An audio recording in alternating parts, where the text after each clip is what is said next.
Beleza, pessoal? Voltamos.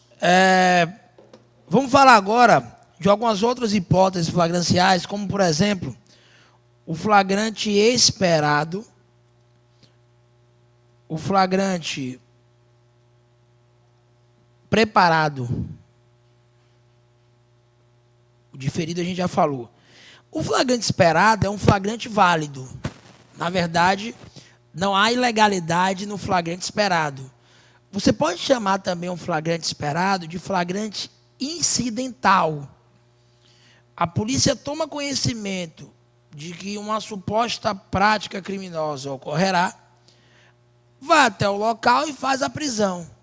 Mas a polícia toma conhecimento dessa suposta prática delituosa por meios legais de investigação, meios de praxe, meios lícitos de investigação. Então não há nada de idôneo. O flagrante esperado, ele tem um elo com o encontro fortuito de provas, por exemplo. Aquilo que Alexandre de Moraes chama de pescaria probatória. Por vezes existe uma interceptação telefônica, a polícia está investigando um tráfico e houve informações acerca de um roubo que será praticado. Vai até o local e intercede efetivando a prisão. Então, vejam que no flagrante esperado não há qualquer vício. O flagrante esperado, ele acaba se enquadrando em um dos casos do 302. Essencialmente no flagrante próprio. É uma espécie, basicamente, de flagrante próprio. É um flagrante legal, um flagrante válido. O flagrante preparado, não. No flagrante preparado, nós temos uma ilegalidade. Inclusive, isso foi objeto de um enunciado, que você vai marcar de verde escuro, que é a súmula 145 do STF. Esse é o flagrante preparado. O flagrante preparado é uma grande cena de novela, onde o único sujeito que não está encenando é o flagranteado. Então a polícia instiga, induz, auxilia alguém à prática criminosa. O flagrante preparado para o Supremo é uma hipótese de crime impossível. O Supremo diz: a preparação do flagrante pelos prepostos de polícia torna impossível a consumação do crime. É uma hipótese de atipicidade do fato, porque trata-se de um crime impossível. Tanto que você vai fazer menção na súmula 145 ao artigo 17 do Código Penal, que vai entrar de verde claro. E no artigo 17 do Código Penal você pode também fazer remissão à súmula 145 do Supremo Tribunal Federal. Então, o flagrante preparado é uma hipótese de crime impossível e é uma medida ilegal. A prisão tem que ser relaxada. Mais do que isso, aqui, excepcionalmente, nós atingimos o mérito, porque o sujeito não pode ser sequer processado por uma hipótese de crime impossível. Ok? Beleza. Então, essas são as hipóteses flagranciais. São as situações em que se admite a prisão em flagrante. Agora, o que eu preciso saber agora é o que é que ocorre após a prisão em flagrante. Porque a prisão em flagrante é um primeiro momento, o momento do arrebatamento. Depois desse arrebatamento, o sujeito vai ser conduzido à autoridade com atribuições para lavrar o auto de prisão em flagrante. Aí você marca de preto o artigo 304 do Código de Processo Penal. Lembra que nas infrações de menor potencial ofensivo, em regra, não teremos auto de prisão em flagrante. A lavratura do auto de prisão em flagrante será substituída pelo termo de compromisso. O sujeito se compromete a comparecer à audiência preliminar no juizado especial criminal, audiência de conciliação no GCRIM. Se ele se comprometer ou se for conduzido imediatamente para essa audiência, não será lavrado o auto de prisão em flagrante, ok? Não se exigirá também fiança. Claro que se o cara não assinar o termo de compromisso, aí o auto de prisão em flagrante pode ser lavrado e ele ser solto mediante o arbitramento de fiança. Então, nas infrações de menor potencial ofensivo, o APF é substituído pelo termo de compromisso e o inquérito policial é substituído por o termo circunstanciado, por um termo de circunstâncias. Artigo 69 da Lei 9.099 de 95. O inquérito policial, ele é dispensável, ele é facultativo, porque existem outras modalidades de investigação diversas desse procedimento presidido por um delegado de polícia. Um exemplo é que no GCRIM você vai ter termo circunstanciado ao invés do inquérito policial. Claro que se eu lavro o auto de prisão em flagrante, automaticamente o inquérito vai ser instaurado. É o que nós temos no artigo 8º do CPP, ok? Beleza, agora, lavrado o auto de prisão em flagrante, aqui eu tenho um prazo de 24 horas para comunicar essa prisão ao juiz, ok? E aí é interessante você marcar de preto, já marca de preto o artigo 5º, inciso 62 da Constituição Federal, e também o artigo 306 do CPP. Marca de preto esses dispositivos, porque são as formalidades inerentes à lavratura da PF, à comunicação, às comunicações de praxe, aos requisitos de validade na concentração desses atos, na formalização da prisão. Okay, então, eu vou permitir a assistência de um advogado para o flagranteado, se ele tiver um advogado. Se ele não tiver advogado, não disser o nome do seu advogado, num prazo máximo de 24 horas, eu encaminho cópia integral do auto de prisão em flagrante da Defensoria Pública do Estado, da União, dependendo do caso concreto. Eu tenho que ir no prazo de 24 horas também comunicar a prisão ao Ministério Público e encaminhar a PF ao juiz. O sujeito tem direito de que sua prisão seja comunicada à sua família ou uma pessoa por ele indicada e também que seja resguardado o direito ao silêncio no seu interrogatório prestado na unidade policial. Ok? Agora, se faltar um desses pontos aí, professor, o que é que acontece? Relaxamento de prisão deles. Aí é o relaxamento de prisão, porque a prisão passa a ser ilegal. Beleza. E o que é que ocorre aí? Encaminhado o APF ao juiz, desse prazo máximo de 24 horas, o juiz hoje tem que realizar a audiência de custódia. A audiência de custódia, claro, ela é uma consequência lógica, foi inserida no Brasil, como uma consequência lógica do Pacto de São José da Costa Rica, que é o artigo 7º, item 5, do Decreto-Lei 678/92. Então, isso pode cair em sua prova.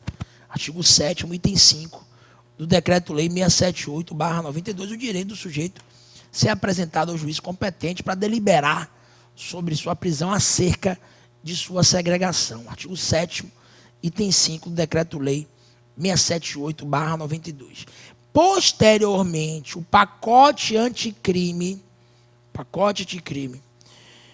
que só pôde ser cobrado na prova da OAB já a partir do segundo semestre, né, de 2020, praticamente. Então, para aquelas pessoas que farão, né, ou fizeram o exame, tendo o edital sido publicado antes da vigência, da validade, da edição do pacote de crime, da Lei 13.964, isso não cai na prova, perfeito? Agora, claro, para as provas que ocorrerem posteriormente, aí o pacote pode ser cobrado. E o pacote de crime, ele acabou consagrando a audiência de custódia expressamente no artigo 310 do CPP. Só que o Supremo veio e também suspendeu a eficácia de uma determinação do Código de Processo Penal com a redação dada pelo pacote de crime, que exigiu o relaxamento da prisão se a audiência de custódia não fosse realizada num prazo máximo. O máximo seria 24 horas a partir da comunicação da prisão ao juiz. Esse seria o máximo do prazo conciliável o prazo limite, o lapso limite, ok? Mas, como eu disse, só pode ser cobrado o pacote de crime se ele passou a vigorar antes da publicação do edital. Se ele só surgiu após a publicação do seu edital, aí ele não pode cair em sua prova, ok? Perfeito. Agora, professor, mas a audiência de custódia pode cair? Pode.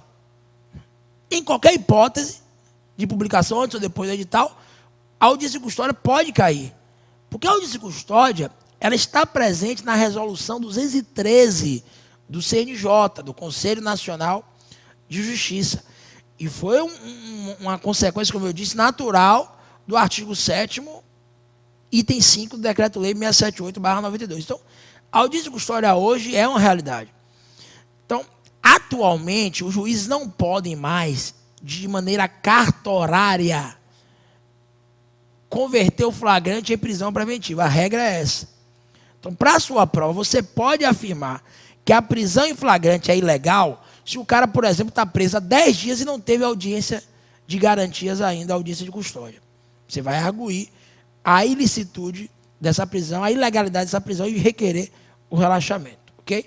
Porque é um direito do preso ser apresentado sem demora a um juiz competente para deliberar sobre sua prisão, verificar se ele foi coagido de maneira física ou moral, se houve alguma espécie de coação, tutelar a preservação dos direitos fundamentais daquele acautelado, daquele custodiado, ok?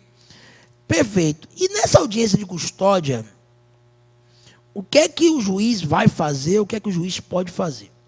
Olha, aqui a gente tem algumas opções, né? 3 opções básicas, na verdade. O juiz ele vai relaxar a prisão, vai converter a prisão em prisão preventiva, ou ele vai conceder liberdade provisória. Então, esses são os caminhos. Com ou sem fiança, com outras medidas cautelares, eventualmente, vai conceder liberdade provisória.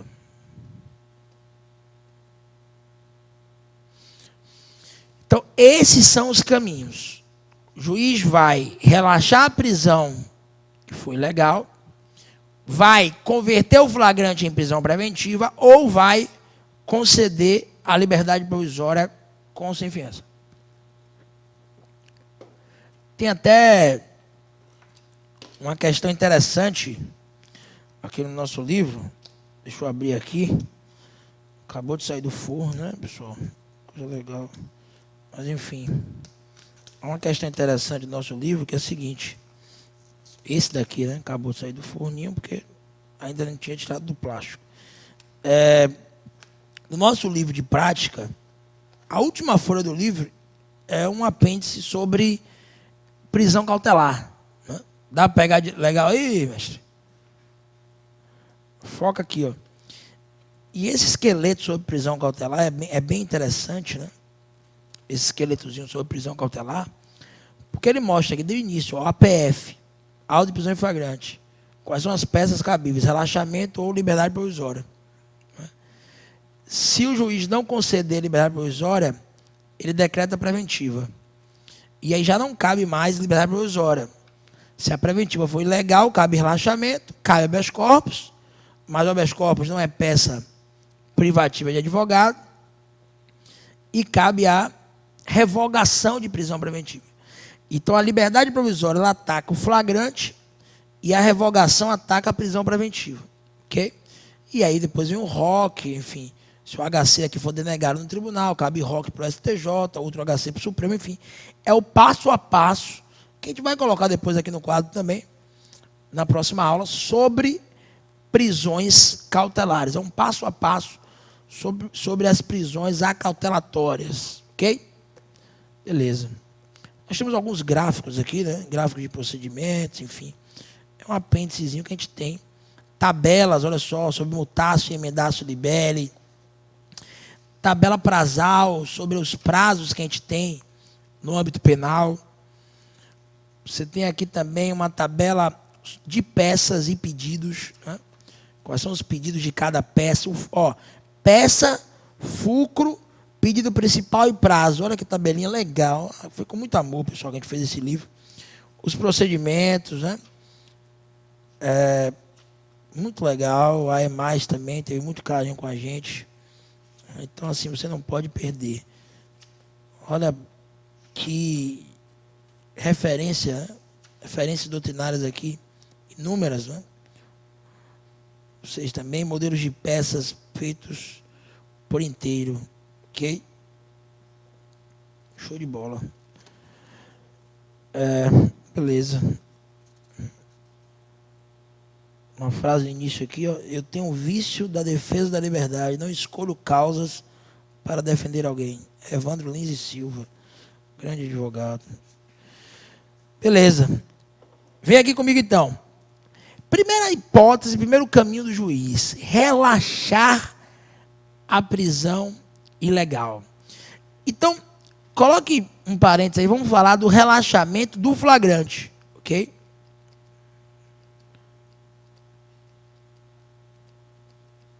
O relaxamento do flagrante. Primeiro ponto que eu quero comentar com vocês é que cabe relaxamento contra qualquer prisão. Primeiro ponto é esse. Então, assim, algumas coisas ou alguns requisitos, pressupostos, elementos que eu comentarei para esse relaxamento já vale para os outros, porque cabe relaxamento de qualquer prisão. E a estrutura é a mesma, ok? Esse é o primeiro ponto. Então, primeiro, o relaxamento é uma peça una, formado, constituído por uma única petição. Então, o relaxamento é uma peça una, constituído por uma única petição. Na verdade, olha o que eu vou dizer, vou me arriscar. Dificilmente você vai ter uma peça sobre prisão que seja um recurso, que seja peça dúplice. Quais são as hipóteses, professor? Olha, as hipóteses mais prováveis de se excepcionar essa regra de que realmente, geralmente, as peças de prisão são unas, é o ROC, recurso ordinário condicional, um ROC contra a denegação de habeas corpus, 105, por exemplo, inciso 2º e a linha da Constituição Federal, e o rese do 581, inciso 10º, porque cabe rese contra a denegação ou concessão de habeas corpus em primeiro grau, que a gente já comentou sobre esse rese, na aula de rese. Mas, vejam que são situações pontuais. As peças de prisão em primeiro grau são, normalmente, peças unas, requerimentos simples, ok? Professor, como é que vai existir relaxamento de flagrante se agora a prisão vai ser validada ou não pelo juiz numa solenidade, na audiência de custódia ou de garantias, como diz Caio Paiva, defensor público, que escreveu muito bem sobre a audiência de custódia. Como é que eu vou fazer uma petição desse nível? Olha, infelizmente no Brasil, ainda existem muitos juízes e muitas comarcas que não realizam a audiência de custódia. Infelizmente, você tem alguns precedentes dos tribunais não invalidando prisões por ausência de audiência de custódia. Okay? Claro que, por mais que exista precedentes nesse sentido, você vai pedir a legalidade, vai afirmar a legalidade e pedir o relaxamento. Então, o que fica claro aí é que, se sua prova trouxer uma prisão em flagrante ilegal, não foi decretada preventiva ainda, você vai fazer um relaxamento.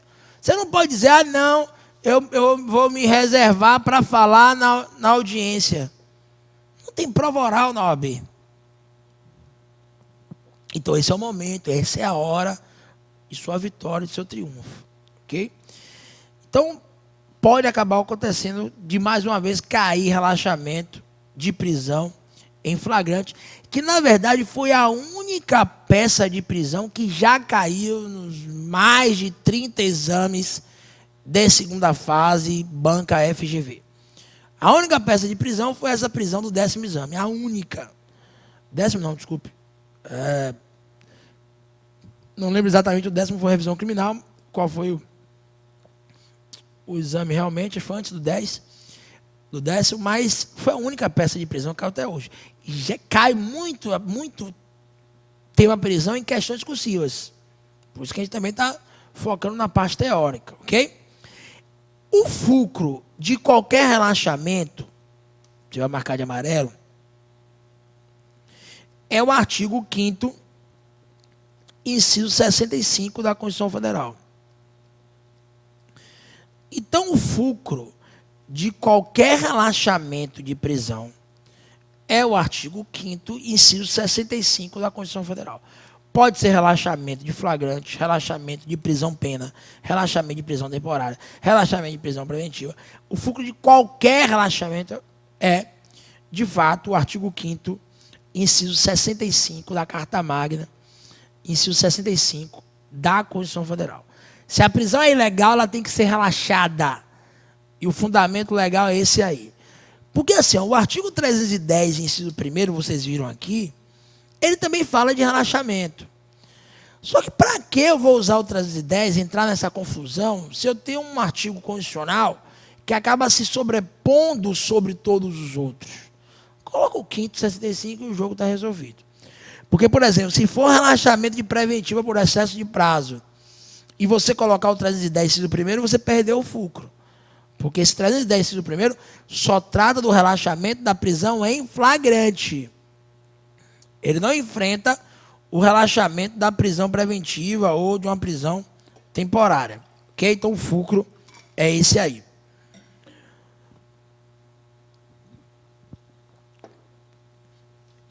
Como é que ficaria, por exemplo, a questão da introdução da peça, né? Deixa eu colocar aqui só para vocês verem. Por exemplo, a gente ficaria aqui, ó. Excelentíssimo senhor doutor juiz de direito da vara criminal da comarca, 3 pontinhos, estado, 3 pontinhos. Se o anunciado não te der, não entregar realmente a comarca e, enfim, o estado, ou o número da vara, ok? Então, as peças de prisão em primeiro grau, esses requerimentos, são feitos para o juiz de primeiro grau. A regra é essa. Beleza? Aí vem, ó.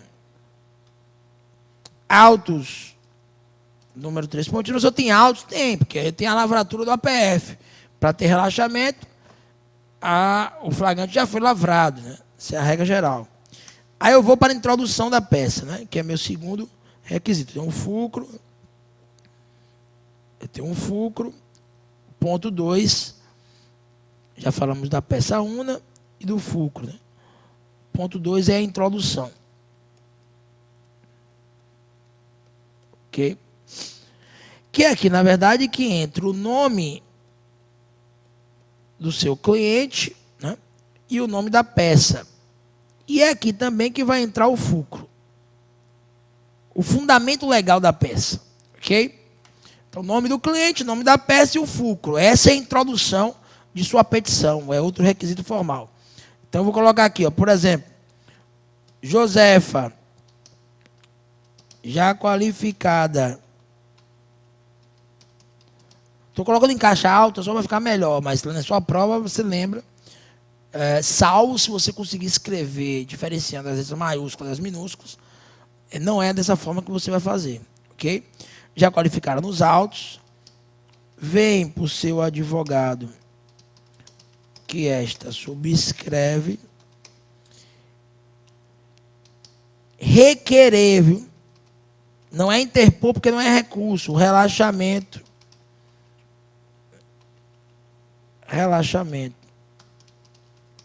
de prisão com fulcro, olha o fulcro aí, do artigo 5º, inciso 65 da Constituição Federal de 88, pelo que a seguir aduz. Então é bem simples, não tem celeuma. Deixa Deixa eu diminuir aqui essa exibição para poder...